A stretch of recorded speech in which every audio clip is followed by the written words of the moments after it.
Let's get right back to the positive word jar. Let's do it. All right. Positive Connections Radio, HALT, and call for backup.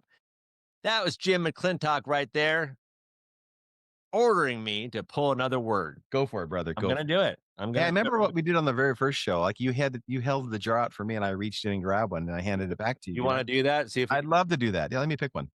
All right. Hold on a second. I got to get the jar here. I just put my hand in your cup of coffee. There we go. Cheers. All right. Who wouldn't want a Snoopy Christmas mug, cup of coffee? Well, let's do it. All right. You ready? Put your hand in there. Grab it. Got it. Oh, let me hand it back to you so you can read it. All right. All right. There you go. Oh, thank you, buddy. All right. What do we got here? Let's fold it up. Did you fold it?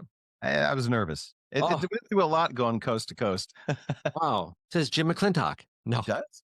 No, it says encourage. There we go. That's our show. Have a great day, everybody. Go encourage. So encourage. Let's see what we can come up with encourage. And I've got so much. I always bring it back to recovery. I always bring it back to working a good life, living a good life, living a happy life, peaceful life, loving life. And I needed encouragement. I really appreciated encouragement. Encouragement for me is sort of like hope. When you're hopeless, when you're feeling down, when you're feeling like nothing is going your way, when some things in life are just so overwhelming, you don't know how you're going to get out of it. And it's always really helpful when you have someone in your life that comes up to you and gives you that bit of encouragement, like sympathizing with me, empathizing with me. Maybe putting their hand on my shoulder and saying, Mike, I know you're going through some rough spots right now, but I know you're going to get through this. It's just going to take some time. You're going to have to drop that control and have some patience in your life. And that's sort of a kind way of saying things. That's the way I would like to hear it being said to me. So I try to implore that onto other people for a little bit of encouragement. And sometimes a word or two goes a long way and it sticks with you for a long time. I was visualizing as we read the word encourage. I'm not on social media very much at all. And when I am on social media, I think it would surprise people what I'm looking at. And I find myself doing this in between sessions in the middle of my work counseling day, where I have 5 or 10 minutes between client and I want to reset myself and reload and relaunch. And I'm trying to encourage myself and pick up some internal positive vibes someplace within myself. I love looking at encouraging photos and videos on social media. And it's the simplest thing.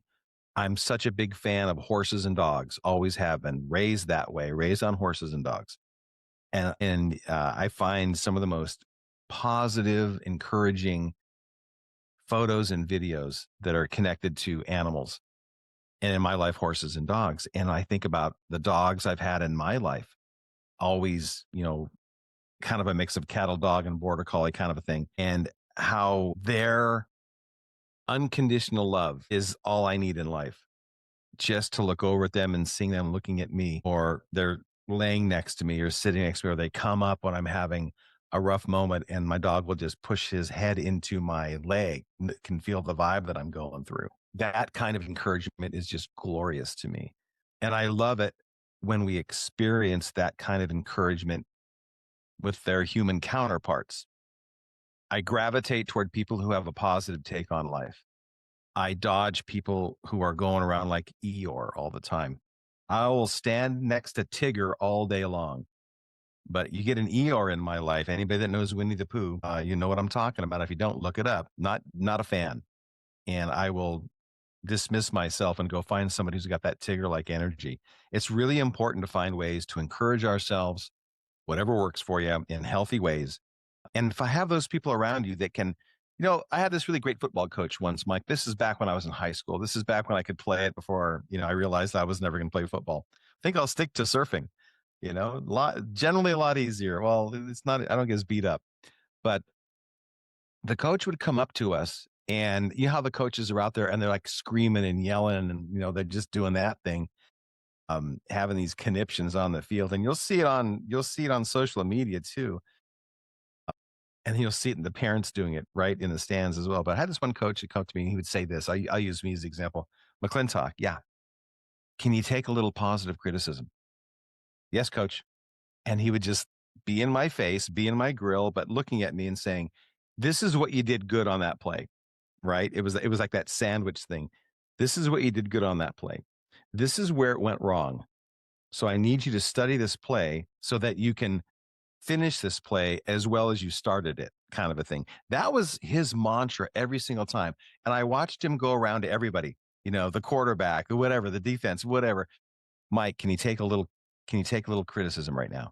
Can I give you some positive criticism? You'd always lace that in there. Yes, coach, right? Then he'd tell you the way it was. I think I may have mentioned this before. One of the best encouragement I ever got was so I won't go into details, but I don't know what I was doing on this play. I was clearly wrong, and the only thing I did right was line up, not jump off too early or anything. I ran down, thought I was doing what I was doing. The ball went in this direction from the quarterback, and I thought to myself, "Oh my gosh, that quarterback really threw it a long way from me." So I ran as fast as I could and dove, and I was at least 15 yards away from that ball when I dove for it. Just I've got to try everything I can to get it right.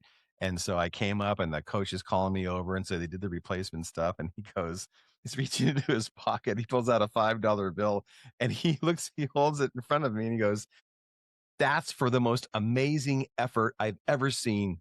And I want you to keep doing that. I want you to put it all out there on the line, Jim." And he stuffs the $5 down my shirt. And he goes, "However, it was the wrong play. So I need you to go home and study the playbook." You know what happened at the end of the game? My parents go, my family, my friends are on the stands. "Hey, that coach really likes you. What was he saying to you? He seems like he really likes you." Uh-huh. He gave me a $5 bill. Mom. Oh, that's great, man. That's No, great. then I told him, I go, "Yeah, I messed up that play, And they were blaming it on the quarterback. What's wrong with that quarterback? Why isn't he throwing it closer to my son? But back to the encouraging thing, right? The importance of having people in our lives that can be our wolf pack, but also, hey, give it to us direct. Like how many times do we say this, Mike? How do you like wisdom? Do you like it direct? Or do you like me to kind of dance around a little bit? Oh no, give it to me direct. Okay, but this is with love Yeah. and you get hit by it, right? Those are the most amazing people to have in our lives. And your ability to hear it and accept the encouragement versus not saying thank you, Right. saying everything else but thank you, right? Exactly. And I like that encouragement piece that you just said about, telling them like it is and how would you like to hear it? Yeah. And we've gone over this before too. I don't play it soft with them, and a lot of times I don't give them that option when I talk to them. I try to express my intentions and my suggestions to other people, maybe things that have worked for me that I know that do work for others, if they're willing to take that step of courage and a chance to better their lives. I try to say it with love to them and not try to beat around the bush and try to get to the heart of it. And sometimes it's easy to take offense to that too, thinking someone is actually jumping down your throat or trying to be their parent and trying to tell them what to do or not to do. I try not to be that way. I want to give them encouragement like, okay, Yeah. maybe you're not ready yet. It's okay not to be ready. It's okay. It's maybe you'll be ready eventually. Maybe you'll never be ready. It's okay. I'm not saying it's wrong or right. It's okay. We're not all ready Right. to jump into this 100%. Because I always say, if you're not 100% in, you're 100% out. There's only 100%. Okay. You can't just be 90% in to your program. Or I'm just going to give 50% of it. Like if you went to work every day, say, you know what? I'm not going to give 100% today. I'm just going to give 85% today. That 15% I'm just going to not do, right? You're going to be lacking. Pretty soon you're going to be doing 50%. Pretty soon you'll be doing 20%. Then if you don't want to go to work anymore, Yeah. want to sit in your patrol car and read papers all day or go on the internet all day. Mike, there's so much greatness out there. There's so many great things out there on the social media stuff. And then that pendulum always swings the other direction too. And a lot of times in life, I just love to find myself in my encouragement zone and not get all lost in whatever else is going on out there. However, you have encouraged me, others have encouraged me. There's some good stuff out there. So it It's is. it's funny because I do those weekly first responder fellowship meetings on Sunday nights at 7, and it's online, it's via Zoom. The only requirement is that you're a former or current first responder. I took away all the AA jargon out of it. Really, it's not an AA meeting; it's a fellowship meeting. A lot of the first responders that come on are working on the recovery with alcohol or drugs. Even most of them have mental health issues that they've been dealing with, like we all do. We're human beings. We all have something. Whether or not we're dealing with it is another story. And it's a good community. It's a good community of people. But I was going to say, like reaching out to people too. I mean, I email hundreds of first responders, BCCM every week. We usually get about 15 to 20 every week. When I first started in 2017, I had it in person in San Diego. When I first started it, I had everything set up. I had the big coffee pot ready. I went to Costco and I got some stuff. I was thinking like I promoted it so great. San Diego PD promoted it. Everybody is going to come. Um, and I'm sitting there, quarter to seven, like, oh, people are going to show up. And all the seats aligned. I mean, I probably had about 20, 25 seats. I had high expectations, right? However, I knew better at that point that expectations are premeditated resentments. I already heard that. So when I started expecting everything, I said to myself, my expectations are premeditated resentments. What if like no one comes or it's a handful of people come? You have all this extra food and coffee and stuff. You're going to hold resentments towards them. So I already took care of that before this night came. Now, would I be upset and a little bit sad? Yeah. Anyway, so it comes, 7 o'clock comes, not a soul Oh showed my, up. oh my. I'm sitting there. I walk about 7:10. I walk into the little kitchenette kitchen we had, and I looked at this big coffee pot. And actually, it wasn't just a coffee pot, Jim. You know what it was? It was one of those freaking 5-gallon coffee things that you'd have for like a conference or something that fits like, 75 cups of coffee in it. And I unplugged it. I had a bunch of extra snacks to take home to the kids and the family and stuff. And I just sat there and I didn't sulk about it. I'm like, all right, it's a lesson learned. I put the chairs away and was a little bummed out about it. And then moving forward, the next week I had one. I always maintained about two or three, one or two of the same guys. And, by the beginning of 2018, had about five or six. And for the most part, I keep in touch with all of them. They're all still in active recovery. And then when I moved out to Orange County, of course, we went to Zoom and we have a lot of good support here. So I think it's just scary for a lot of people to jump on a meeting that they don't know anything about. They don't know anybody there.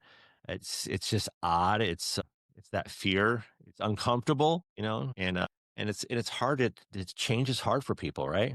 It is. And, that's one of the things that's always fascinated me about you, Mike. You are the consummate encourager. When I was with you at First Responder Wellness, everybody comes to your office in the morning with a cup of coffee or tea and sits with you and sits in your office and they get caught up with each other and they talk about what's going on in their lives. And you hear the laughter coming down the hallway. And I love that kind of a thing. And it's what I've really come to love about you and admire about you is you're in that no matter what club when it comes to encouraging, no matter what, I'm going to have a good day here, and you project that out to everybody else too. You're starting of the Sunday night group, I think it was, and helping out with the Wednesday group that, you're involved in for emergency responders. And it's always been that around you, no matter what, you're going to have a good day about things. And the other side of that, and this is where it's really important to have people in our lives that can guide us and encourage us because sometimes we get hit with news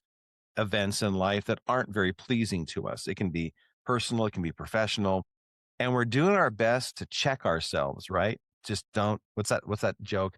I have the right to remain silent, but I don't have the ability. And we're doing the best we can to not say anything Mhm. because we know if we say something, it's going to hurt our family, it's going to hurt our friends, it's going to hurt our colleagues. And so you have the people you can lean on for encouragement. Like you and I have talked about it before for each other. We have other people in our lives that we lean on where I can say, hey, Mike, what's up? I just got this news from somebody in my family and it breaks my heart and I want to ram it down their throat, and then you help the person decompress it You just help them get the BLEVE, the boiling liquid expanding vapor explosion out, and you're like their safety valve.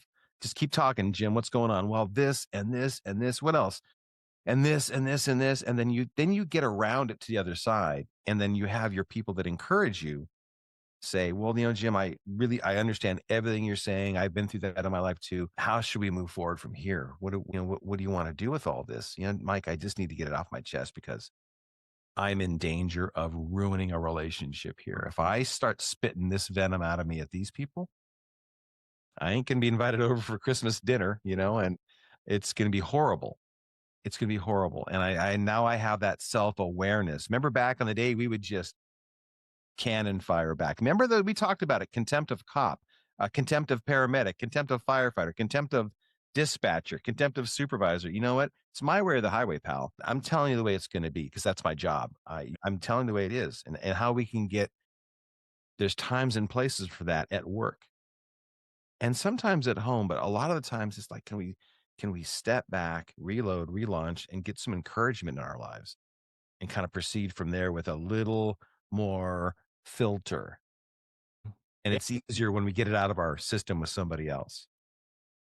And it's different when we're on duty, right? When we're working, yeah, we have to have that control. However, outside of the badge and the duties that we're doing, I mean, we go back home, we go back into the regular world or retire or leave that career. We find out, hopefully we don't find out then, hopefully we find out now after saying this, is that I don't have control over people, places, or things. I really don't have control. Now, yeah, if I have my badge and gun on, yeah, I have to have control over people, places, or things. I do, right? Yeah. But I have to be able to take a step back, like you said, reload and relaunch, and know that what do I have control over, Jim? Yeah. I have control over how I react to those people, places, or things, Mhm. or those critical incidences, or those things that piss me off. And the best thing to do is go up to Jim, go, "Hey, Jim, I need to talk about what's going on right now. I'm very angry, starting to get resentful. I need to let it out. Sometimes I just need to just let it out. I just need you to listen." And you'll probably ask me, "Do you want me to listen or you want me to respond? You Yeah. want me to listen or you want me to give you my opinion?" And for me, it's just like, you just listen to me. And maybe afterwards you can just sort of, butt in and let me know how you're thinking about it, how you see it. Yeah. I want to know your opinion on it. One of the best acronyms that I've learned, here we go again, another acronym is WAIT. Mm.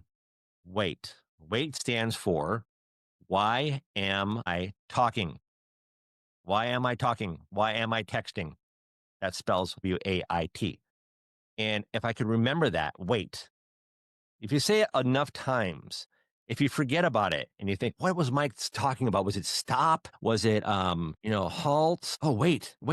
It means the same thing. Wait, right? If I keep saying it right now 100 more times, maybe you'll remember it. However, that's how your body, muscle memory type of thing. Why am I talking? Why am I texting? Do I have to? Maybe I need to call Jim and say, "Hey, Jim, can you read this letter? I think I've did it a few times with you Yep. before." And you said, "Mike, you didn't send that yet, did you?" And I'm like, "No, I didn't." He goes, "Okay, get away from the computer, get away from the text, erase it if you can. Let's talk about this." And I've done that several times. And every single time I've done it,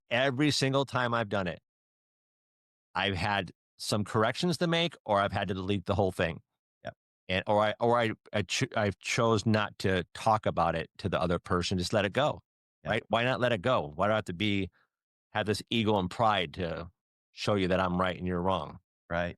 Yeah. And that's really wisdom in action right there. The importance of stopping, halting, waiting, and just take a step back. It goes against a lot of our habits to how, how we were raised, what we've observed, what we've embraced, and how easy it is to kind of fall into those old habits. And that's, we talked before on the show, that's neuroplasticity in action right now, developing a new habit. What's your habit? I'm waiting. What did we say before? Well, there's wisdom in silence. Man, there's power in silence and there's wisdom in silence too. Yeah, I need to slow myself down on this one. We've all had those out of body experiences. I sure have when I'm like ripping into somebody back in the day and I'm telling myself, you can see the the angel on my shoulder. Shut up, Jim. Shut up. Slow down, You're like, and, bleep. right? And the devil, F that little one. Keep going, and I've learned like you just this isn't right. No, no, this isn't good right now. I need to take a step back. And what's the words? I don't need to take a step back. I choose. I choose to take Great. a step back right now. I Yeah. choose to go in a whole different direction. And I'll let me rethink my position on this for a little bit. Save that superpower. You know, Mike, how it is. We're always trying to find a positive take on things. And I certainly am with my counseling with people. Hey, it's good that you have that energy. That tells me you have a big heart. It tells me you're protective. It tells me you have integrity and character. This is one of those moments and times when we should encourage you to ask yourself, is this the hill you choose to fight from? Right. And is this the hill you may die from? It just depends. Maybe not you personally, but maybe some relationships in your life. Yep. So be encouraged. Think, right? Yep. And dig down deep and look at that if you can. If you're having a hard time, try to give yourself some encouragement. Yeah. Give someone a call, a text, meet them in person, and let them know what's going on with you. Let other people in life know what's going on with you. We don't know. We're not mind readers. We don't know what's going on. Yeah. Let us know. And that way, maybe we can just be there for you just to listen, maybe give you some encouragement. And down the road, maybe you can encourage other people Absolutely. to do the And right. if you can wait at least 24 hours before you make Yeah. a knee jerk reaction to things, that always helps me. Mike's been the same for me, and my other wolf pack have been the same for me. Jim, did you send that? Not yet. Let's just slow it all down for a second. Yeah. It's Uh, so great to get another pair of eyes on it, right? oh, Like, always. take a look at this. Yeah. And What's that thing I said to one guy? Are you trying to lose your job? You can just go in and say I quit. You don't have to do all this. you don't like working there anymore, do you? It, oh man, well, that's a great way to end this little talk here, bro. Be encouraged. Be encouraged.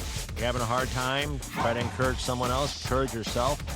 And remember, Hey, if you're having a bad day, take a step back, reload, relaunch, and halt. Call for backup. don't get fooled again.